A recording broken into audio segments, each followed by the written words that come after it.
Добрый день, дорогие мои друзья, подписчики, гости канала.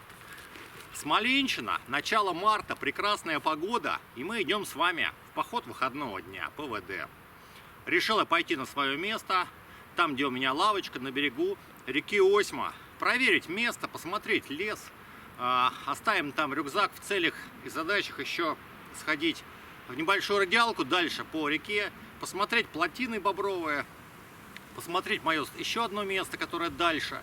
Ну, вообще посмотреть, как лес просыпается ото сна. Зима ушла, и весна на пороге как будто бы подошла и оглядывается, то есть не вступила еще в свои права. Двигаюсь сейчас по полю, вот мы будем входить в лес. Сейчас 5 километров всего мой путь. Из них полтора где-то там под 2 по лесу. Вот до моего места. Есть клещи уже на поле. Одного я снял со штанов. Забыл побрызгаться, но на брюках видно, как они ползут, эти спортсмены.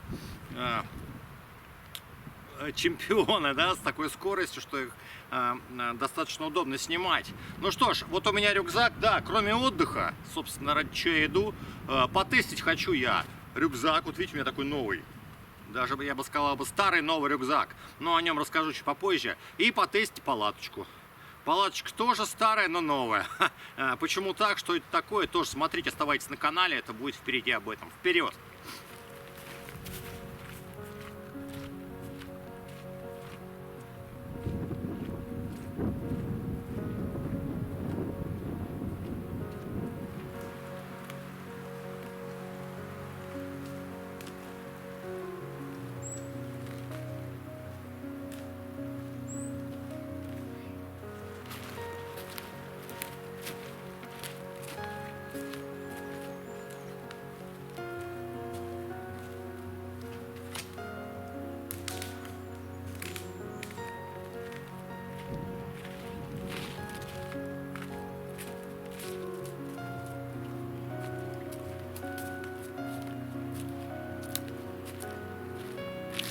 Земля оттаяла на 2-3 сантиметра. Ну, на солнечных местах, наверное, на 5 все. Но здесь вот еще, видите, мерзлая. И я прошел спокойно. Где-то через недельку, через 2, через эту болотину будет сложно пройти. Только в обход. По крайней мере, так я раньше делал. Вперед! Покажу, что творится здесь. Видите, поваленные деревья очень много. В январе здесь, на Смоленщине, было очень много снега. Причем снег мокрый, на грани ледяного дождя и снег в основном. Были обрывы проводов массовые. Ну и вот, собственно, налипал снег на ветки. И видите, повалил много осины, березы. Он там дальше, видите, погнутый березняк. Прям вот конкретно. Такого давно не видел. Вон с корнем попадали аж некоторые. А некоторые просто поломались.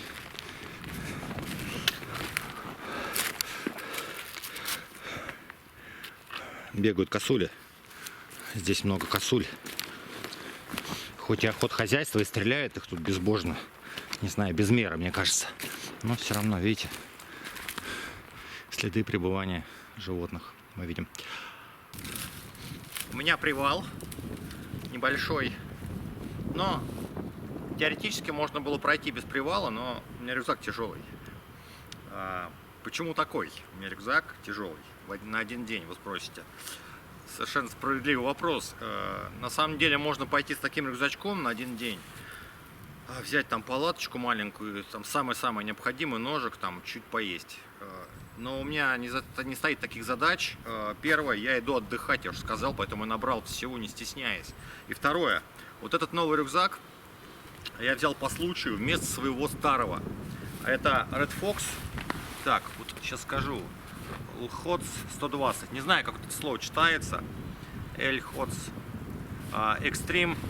В общем, экстремальная линейка. Вот этот рюкзак 120 литров. Я проходил с подобным рюкзаком на 110 литров, купленным мной еще 15, по-моему, лет назад или больше, не знаю, в каком году даже, давно. Вот. И последние 8 лет я его активно использовал. Могли меня с ним видеть во всех походах. Все Камчатки, Алтаи, Кавказы и прочее. Вот тут кордура неубиваемая. Он просто бронебойный рюкзак, который абсолютно не рвется, не ломается. Но там уже как бы время подошло. Я начал его чинить потихоньку, там где-то подшивать, где-то разрывать сутки ткани, она не вечная. Вот, и я по случаю взял подобный рюкзак. Кстати, это Red Fox сейчас такие не делают. Они сейчас делают тоненькой тряпочки. Там какая-то фурнитурка такая слабенькая. В общем, совсем не то. Не выдержит таких нагрузок, которые мне нужны. Так вот, этот рюкзак из той же серии, только какая-то модификация. Тоже кордура, видите, такая, ну, ее не убить никак. Вот, и в чем дело здесь? Он 120 литров, но он настолько больше моего 110-литрового, просто в глубину, в ширину, вообще он огромный. Это просто рюкзачело, я бы сказал. Не знаю, я ожидал что-то более маленького. Ну, хотя модель та, что мне хотелось, да, в общем-то. Но он огромен просто. То есть, наверное, сфера использования такого рюкзака, ну, разве что там, я не знаю, донести на место стапеля там покрафт с веслами, со всей снарягой. Ну, или, может быть, я не знаю, за кого-то нести там часть вещей. Может быть, такое тоже будет у меня, как-нибудь.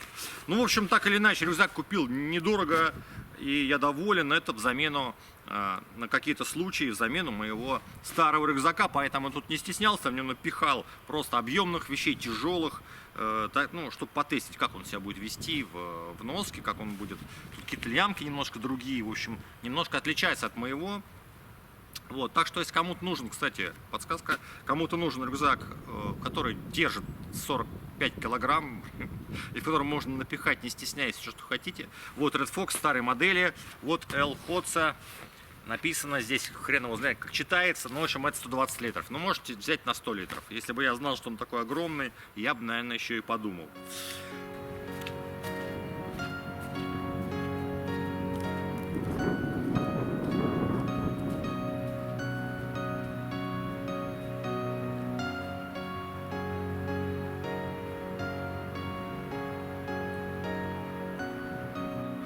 Завалы, смотрите, какие.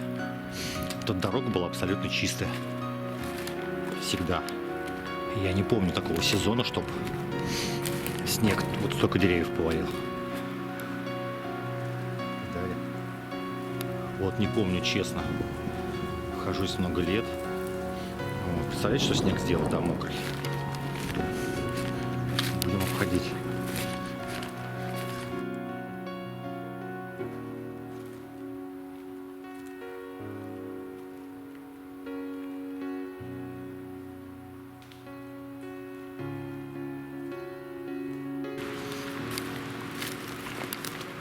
Подхожу к месту.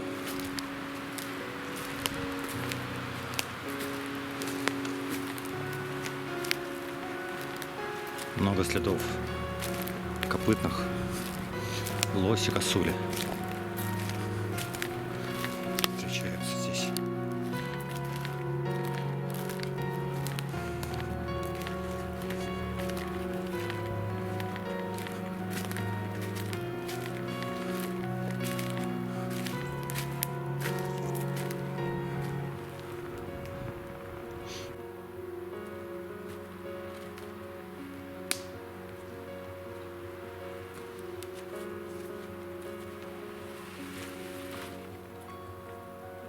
Фу.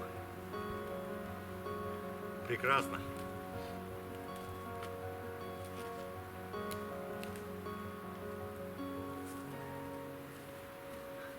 Решеточка моя на месте упала.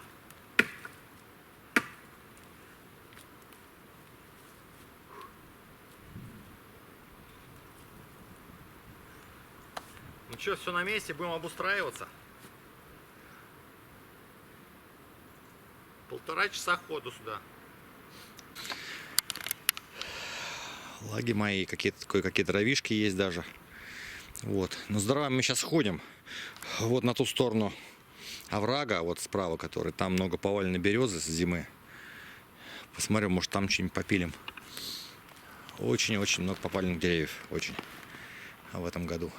Но мое место, слава богу, целое. Не завалило никакими стволами. Вот, надо вот кое-что подпилить лишнее.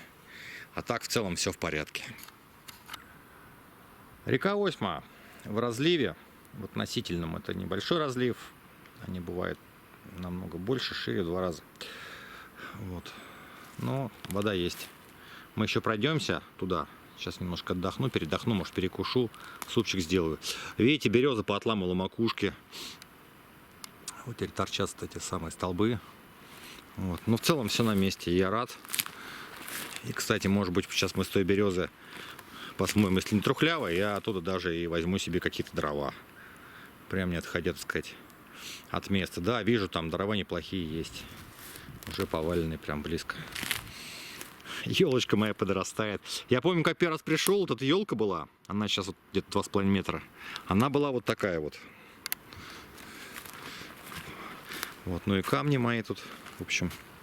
Так, все здорово. Палатка у меня обычно вот здесь стоит. Все здорово. Ладно, обустраиваемся. Распаковываемся.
Ну что ж, решилась проблема с дровами, причем наилучшим образом. Прямо четко под берегом, где мой лагерь, у меня упавшая береза, и упавшая давно, она подсохла, уже ствол сухой, еще и не сгнил, понимаете, что ценно.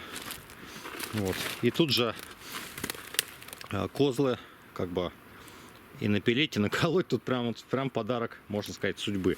Давайте что ли, к речке пройдемся немного.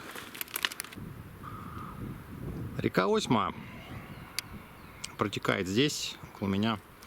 Она впадает в реку Вязьма, та, в свою очередь, впадает в Днепр. Я сплавлялся по всем 3 речкам. И по Осьме, ну не здесь, не в этом месте, чуть ниже. Не помню где. Да, от Беломера я стартовал, Беломер оттуда. Там есть мост через Осьму, и там уже можно выйти на воду. Это она сейчас полноводная, а так вообще здесь мелко, летом. Вот. Но от Беломера я сплавлялся как раз таки летом, где-то в середине июня, то есть там уже можно вполне себе сплавляться потихонечку. Там она такая, ну, не широкая река, но на Покровке я спокойно проходил. Ну, 2-3 завала, обнос там. Вот. А дальше Вязьма, и по Вязьме сплавлялся. Ну, ссылки оставлю, наверное, в описании. Кому интересно, сплав по этим речкам смоленским, заходите. Ну и вот такая благодать здесь. Когда вода спадет, летом, если я приду, ну здесь так все крапивой зарастает, а вон там есть пляжик песчаный. Такой прикольный. Была даже своя идея такая в свое время. Там его подрасчистить и тупо загорать. Но комарек, конечно, слепнее и все остальное. В общем, загорать здесь, наверное, так не удастся спокойно. Но, тем не менее, пляж есть. Произошел, ребята, эпических масштабов косяк с моей стороны. Я кое-что забыл, очень нужное в походе. Вот сейчас делаю паузу специально, напишите, угадали или нет. Вещь прям необходимая. Пауза закончилась, надеюсь, написали. Я забыл спички. Вообще какие бы то ни было. Спички, зажигалки, огни, вообще ничего нет. Вообще ничего. У меня обычно в старом рюкзаке там какие-то где-то что-то валяется. Обязательно какой-то коробок старый.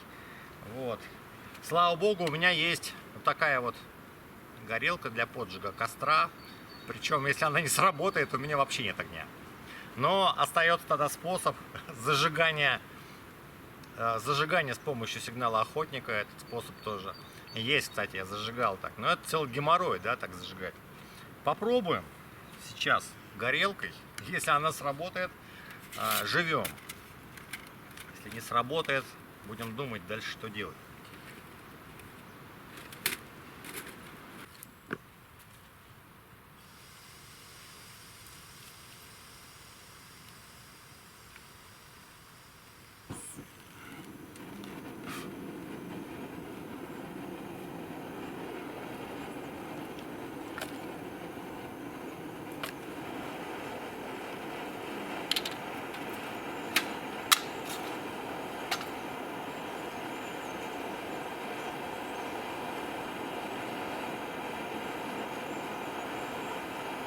Без огня бы не остались точно.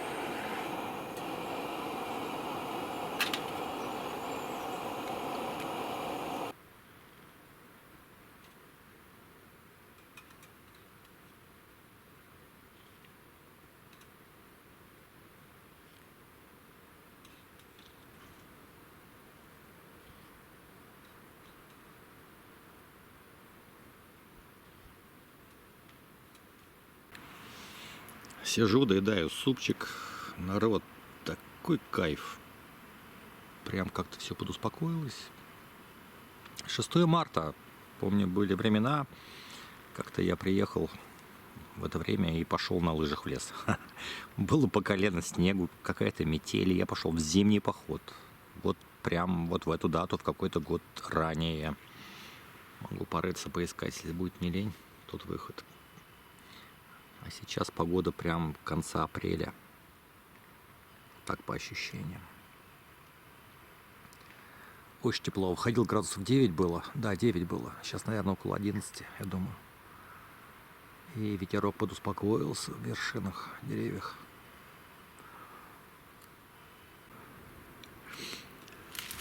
Иду вдоль берега, вверх по течению от лагеря. Решил пройтись километрик, посмотреть ситуацию. Разлива, я бы сказал, почти что и нет. Вот это все, это ни о чем. Снег был какой-то момент, да, но потом он стаял постепенно. И вот сейчас, видите, 6 марта, практически зима еще, но вот только вот в лощинах где-то там следы снега остались. А так все сухо, воды нет. Не знаю, о чем это говорит, будет ли засушливое лето или жаркое лето. Там что у нас по приметам. Но река практически не поднялась. Паводка нет. Вот что я хочу сказать. Дошел я до второго своего места. Здесь как-то ночевал один раз. Была у меня, брал палатку пирамиду с печкой. Заодно ее тестил, и вот здесь я был как-то в мае, лет 5 назад. Здесь тоже крутой берег высокий и достаточно сухо. Сейчас покажу панорамку. Неплохое местечко здесь. Берег, правда, выше, спускаться сложнее до реки, до воды. Но вот здесь так вот сухо, еле, в общем-то, уютно тоже. Но я, по-моему, стоял не здесь, где-то там ниже немножко. Мне так кажется. Помню, я спускался не столь по крутому берегу. Но это и не важно. Для вас, наверное, все, что я показываю, сливается как-то вот в один какой-то фон. Ну, лес и лес. Вот.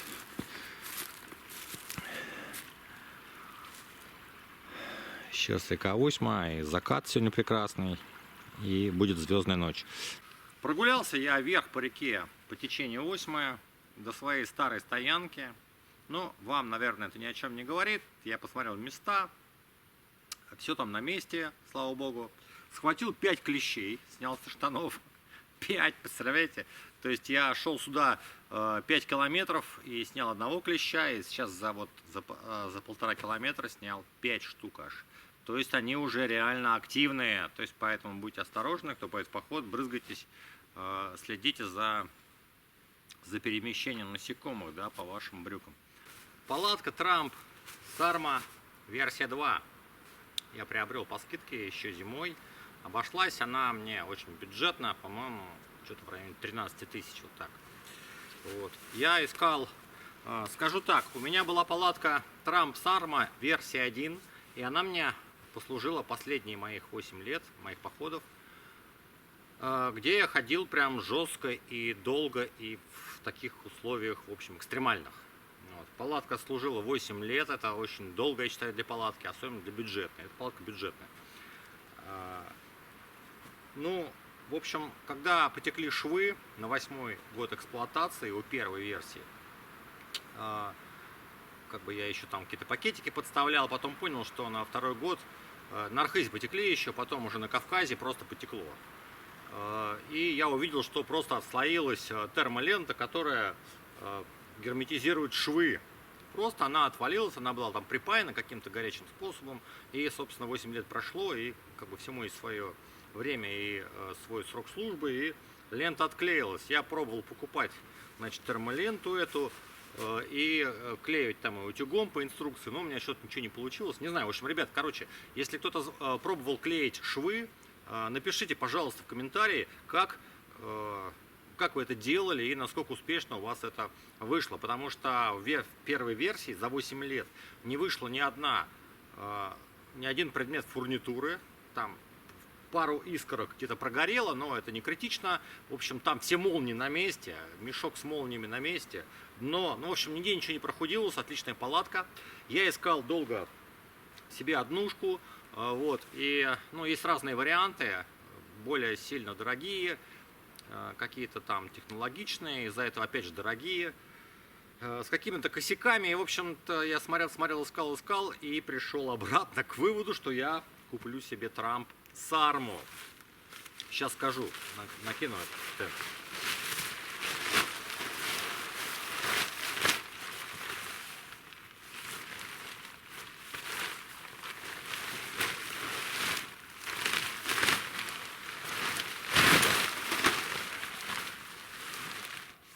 Это версия 2. Такая же версия 2 есть у Пик, Трамп Пик, Трамп какой-то там еще Маунтайн, Рок, ну, в общем, много моделей. Вот, соответственно, сейчас все выпускаются версии 2.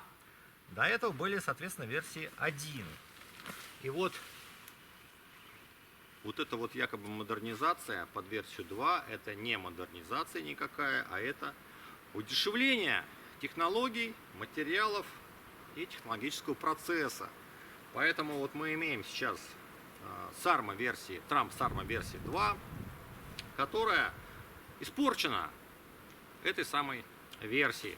Была бы у меня возможность где-то приобрести первую версию, обязательно купил бы ее. Ни в коем случае не брал бы вторую. Вот.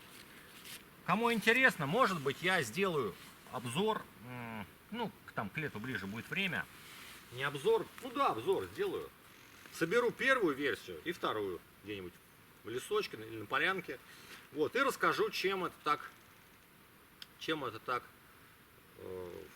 фирма Трамп накосячила. Почему? Почему я так считаю?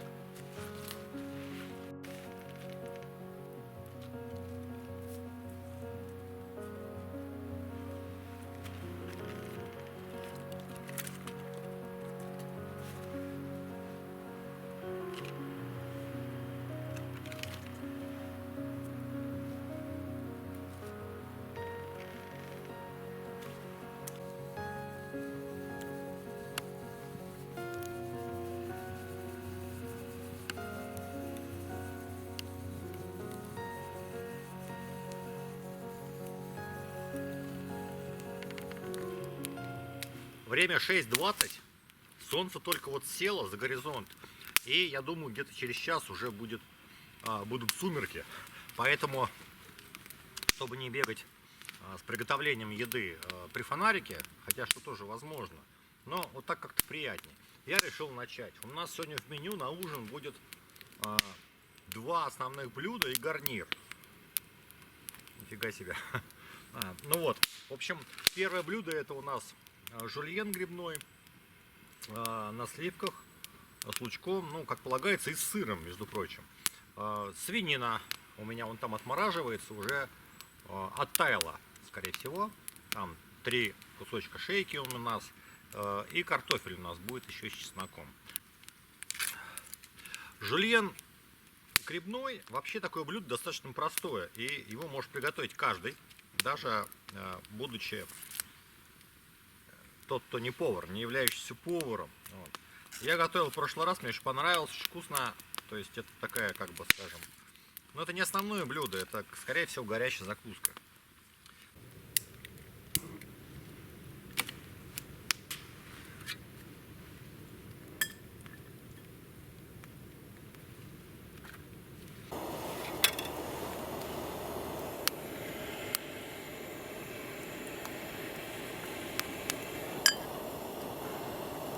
Вот такой почти что походный повар.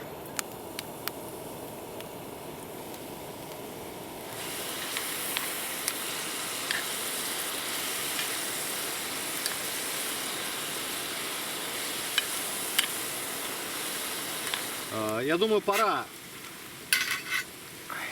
лучок вкидывать, вбрасывать, так сказать, мой весь. Немножко посолим. Есть такое дело.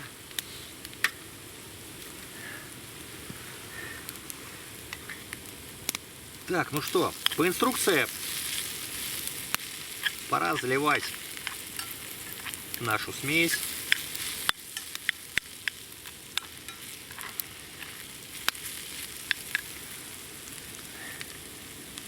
Сливочную.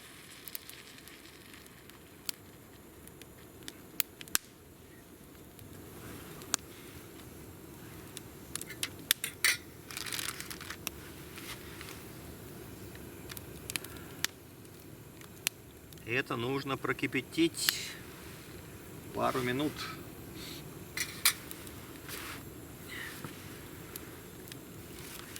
В общем, ребятки, смотрите, какая вкуснятина.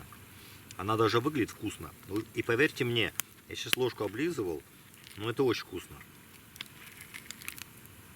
Так, я думаю, готово. Мы сейчас будем делать следующее.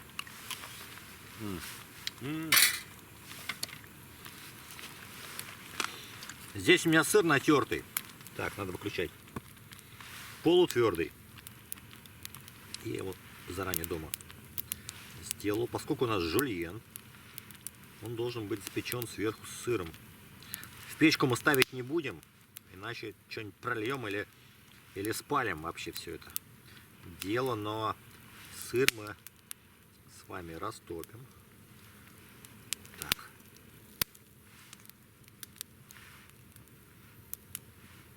Ох. Ну, вот невкусно ли это? Я считаю, что прям это бесподобно. Ай да я. Смотрите. Чтобы тепло не уходило, жар, и растапливался сыр, мы делаем вот так. Все. Блюдо ждет того, кто его съест. Доготавливается. Да, еще раз хочу сказать, для тех, кто не в теме, мы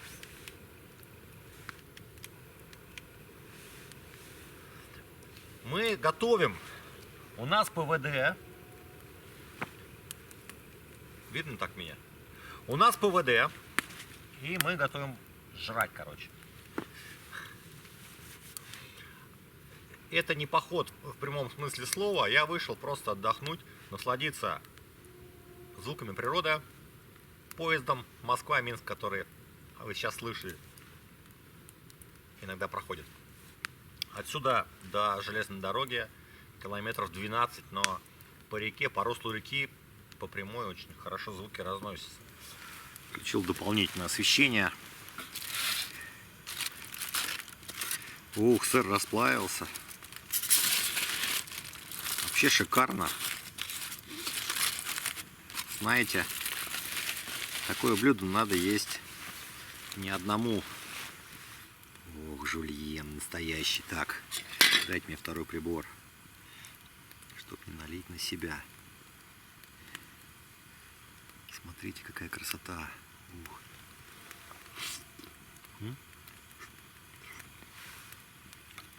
Не зря я готовлю его. Это потрясающе. О, видите? Просто потрясающе.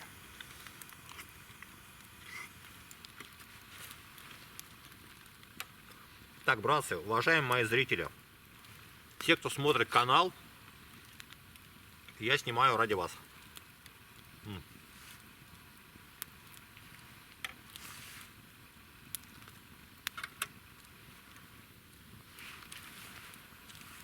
Такой жульен стоит готовить.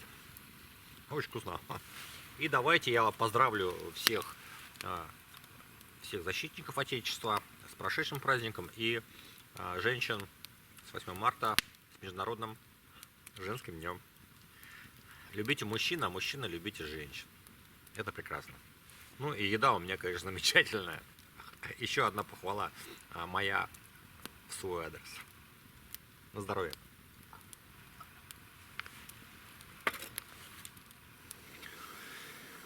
Итак, пришло время готовить мясо. У меня шейка замаринованная. Честно говоря, есть я совершенно не хочу. Я объелся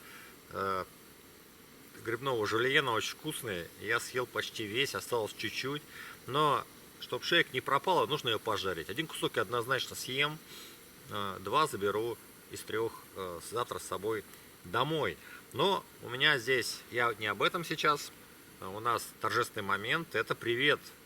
Честно говоря, человек просил меня передать привет еще в новогодний мой выход, но он не сложился и не получилось мне поехать, и поэтому я спрашивал у человека, актуально ли еще передавать, и он не ответил, не прочел мое сообщение, вот. А заказ у меня остался.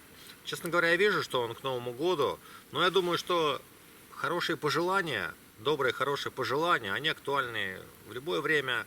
И времени для этого просто нет. То есть они вне времени, вот что я хотел сказать. Итак, Дмитрий Владимирович передает, мой тезка. Привет Ольге из города Королев, Московской области. Привет передают ее домашние гномы. Она поймет. И муж Дмитрий. Очень тебя любим и желаем удачи в новом году, а также исполнения всех загаданных желаний и планов. Передает жене Ольге, ее муж Дмитрий Владимирович. Я хочу присоединиться к этим пожеланиям и пожелать Ольге удачи во всех ее начинаниях и делах. Вот так вот. Всегда с удовольствием передаю приветы, мне это делать приятно. Поэтому, ребятки, если у вас есть желание, чтобы я передал привет вашим близким, не стесняйтесь, пишите мне в ВК или в комментариях под роликами YouTube, лучше ВК в личку писать, конечно. И я в ближайшем каком-то своем выходе, походе обязательно передам, можете даже пометить там, не знаю, с тропы или там со стоянки, неважно. В общем, в любом случае, привет я передаю, пишите.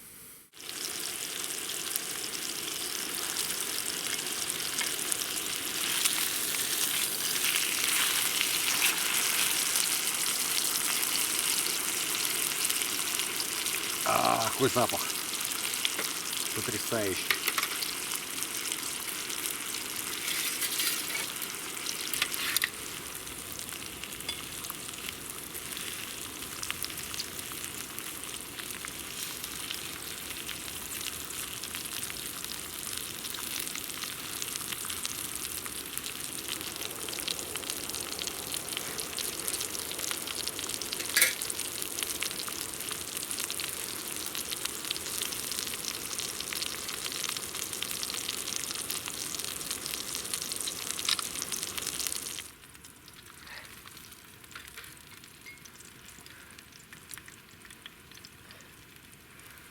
Ребята, вкуснятинка у меня здесь. Я обожрусь сегодня. Мне кажется, я уже обожрался. Итак, давайте я расскажу. Да что рассказывать? Это есть надо. Итак, дамы и господа, ужин номер 2 в 8 часов 15 минут. Уже поздно.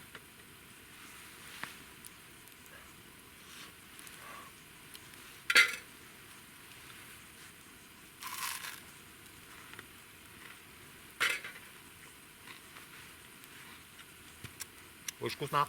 Ваше здоровье. Ходите на природу. По ходу выходного дня готовьте себе поесть. Это потрясающе.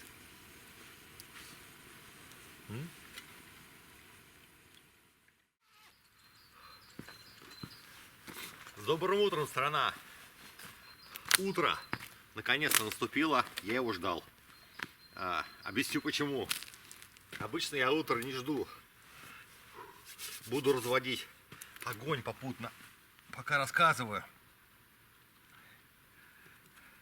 Очень холодно было. -3. И то, ну, во-первых, по прогнозам было +2 на сегодня, на сегодняшнюю ночь и утро. И потом я уже залез, думаю, какой-то дубарь, проснулся, поспал час всего. Но проснулся, кстати, не из-за холода. Сейчас объясню. Начал ломаться лед на реке. Причем вчера этого не было днем. Не понимаю, в чем причина. На самой реке льда нет. Есть лед, вот вы видите, на этих вот заливах, заливных вот эти озерца, да. И, видимо, то ли уровень воды начал падать, и лед начал проламываться. Я просыпаюсь, кто-то типа ходит по льду, животное идет какое-то, мне показалось. Я орать его, короче, отпугивать. Вот, ракеты стрелять туда. А оно ходит опять. Сейчас, кстати, вы услышите опять такой звук. Поймете, о чем я говорю. Прям бывает так громко. Как будто кто-то шел, вот лось, да, и провалился. Или, я не знаю, кабан. Ну вот. Я костер разжигаю, прислушиваюсь, не пойму. Как бы я кричу, раз так вот этот пролом произойдет, мне кажется, кто-то идет. Прямо вот здесь. Я покричу. Понимаете, это страшно. Звуки необычные для меня. Я их раньше не слышал. Почему я так напрягся-то? Потому что для меня непонятные звуки. Я знаю, что животные как бы здесь есть, но они по ночам, чего они тут ходили? К тому же тут дорог ненормальный, ракет пуля. Ну вот, потом понял, что это лед. Уже когда понял. Думал, ладно, надо спать ложиться. Покажу, вон, видите, все в это в иней в таком. Я выходил когда ночью, у меня прям палатка была покрыта прям таким инеем. Ну, это понятно, почему конденсат, поэтому она покрывается, в том числе изнутри. В общем, не взяла градусник сегодня, но -3 было. И по ощущениям, и вот по прогнозам, которые они резко поменяли. Буду греться. Лед, ты оставил 2 сантиметра воды. Вот так вот он замерз, видите? Это вот такой был мороз. -3, а может больше, может -4. Поэтому и замерз.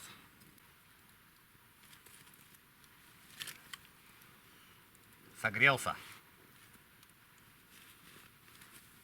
Костер, сила. Да и солнце, видите, встает. Сегодня будет такая же радостная погода, как вчера. У меня творог со сгущенкой. Белорусский. Все белорусское. И творог и сгущенка.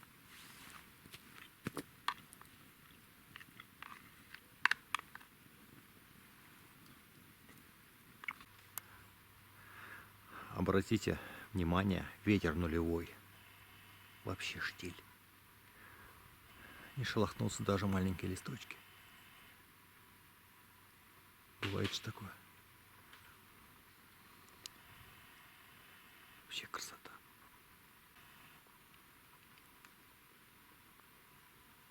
В общем, я собираюсь, почти собрался уже, осталось только палатку. Все основное уже, видите, на лавочку складываю. Вот. Палатку вчера эту я, ну, как бы сказать, человеческим языком поругал. Вот эту вот вторую версию я имею в виду. Когда я залез вовнутрь, я про себя ругал ее еще сильнее. Но в том смысле, хочу сказать, что общее качество пошива, везде нитки, строчки кривые, все наперекосяк, вот эти молнии пришиты. Говорю, в первой версии такого не было. То ли фабрику поменяли, то ли это теперь подделка какая-то, в общем, или что-то кому не лень, бесконтрольно. В общем, вот так. Надеюсь, все-таки она не будет протекать, это самое основное для этой палатки. Вот.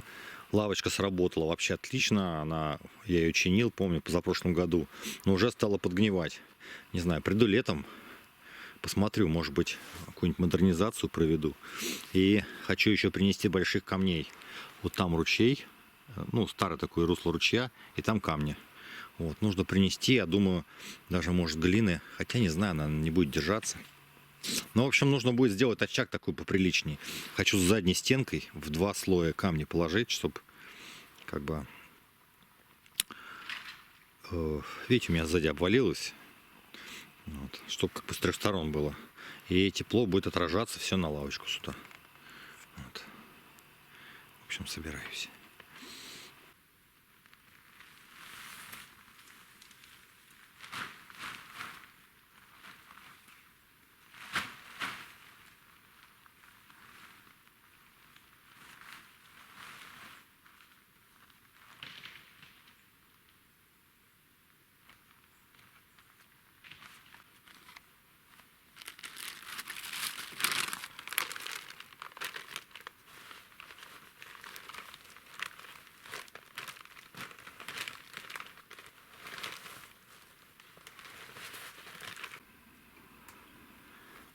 Дошел до своей переправы. Вот, в общем, идея состоит в том, чтобы вот по этим 2 деревьям пройтись. Я так и переходил. То есть по нижнему идешь, за верхнее держишься, а потом там немного в раскорячку, ну и все, собственно. Летом там вот те все места, видите, вот там затоплено. Там такая болотина, приходилось обходить по кочкам, но, надеюсь, там не сильно растаяло и еще мерзлая земля, и я пройду, не утонув в том болоте. Форсируем реку. Переправа налажена. 10-я категория сложности.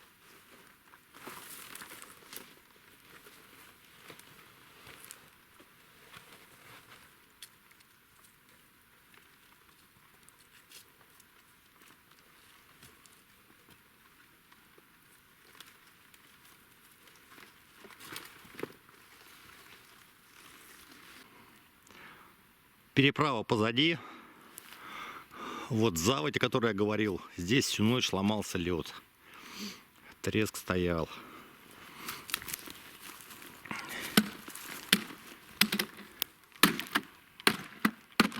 Вот так.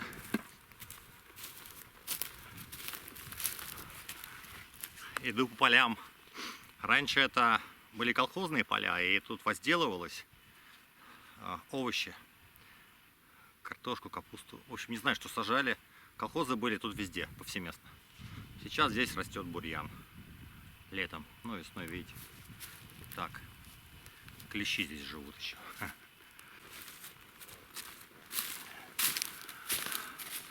Иду по заброшенной дороге. До деревни осталось пару километров. И я думаю, здесь я буду заканчивать фильм. Сходил я с удовольствием, переночевал. Очень вкусно поел. Померз ночью. Ну, это тоже, наверное, к лучшему.